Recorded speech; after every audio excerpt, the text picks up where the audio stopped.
Magandang hapon mga kapares. Ang liham natin ay galing kay Fe.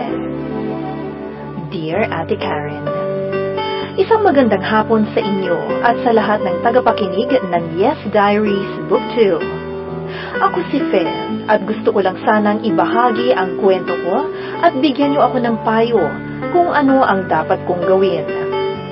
Ako ay 22 years old na, pero noong 20 years old pa lang ako, ay nagkaroon ako ng manliligaw. Kapitbahay ko siya. Nag-date kami at ako ang humahanap ng paraan para magkita kami kahit ayaw ng kuya ko. Isang araw may pinakilala sa akin ng boyfriend ko at sabi niya ay pinsan raw niya. Dahil kamag-anak siya ng boyfriend ko, nakisama ako sa pinsan niya. Pinapahiram ko siya ng damit at pera. Pero sa katagalan ay may naririnig na akong chismis na hindi maganda. Pero binabaliwala ko yun dahil mahal ko ang boyfriend ko. Isang araw naabutan ko sila sa akto na may nangyayari sa boyfriend ko at sa pinsan niya. Parang binagsakan ako ng langit nang makita ko sila. I was totally shocked. At iyak lang ako ng iyak. Matapos ang karanasang ito, almost 1 year akong hindi nakipag-boyfriend. Naging mailap ako sa lalaki at pinangako ko sa sarili ko na hindi na ako magmamahal muli.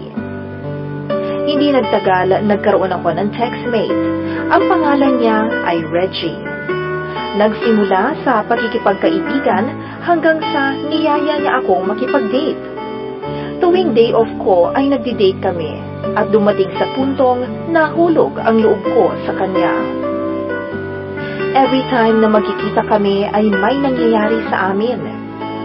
Payag naman ako kasi mahal ko siya at nangako siyang magsasama kami habang buhay. Isang araw niyaya niya akong magkita kami pero sabi ko huwag muna ngayon. Nagalit siya at nagbago siya bigla. Simula noon, hindi na siya nagte-text at hindi na siya nagpaparamdam. Lalo pang naging komplikado ang lahat. Nang isang araw, nalaman kong buntis ako. Tinawagan ko siya at sinabi ko na nagdadalang tao ako. Tinanong ko siya kung ano ang gagawin namin. Pero wala siyang reaksyon.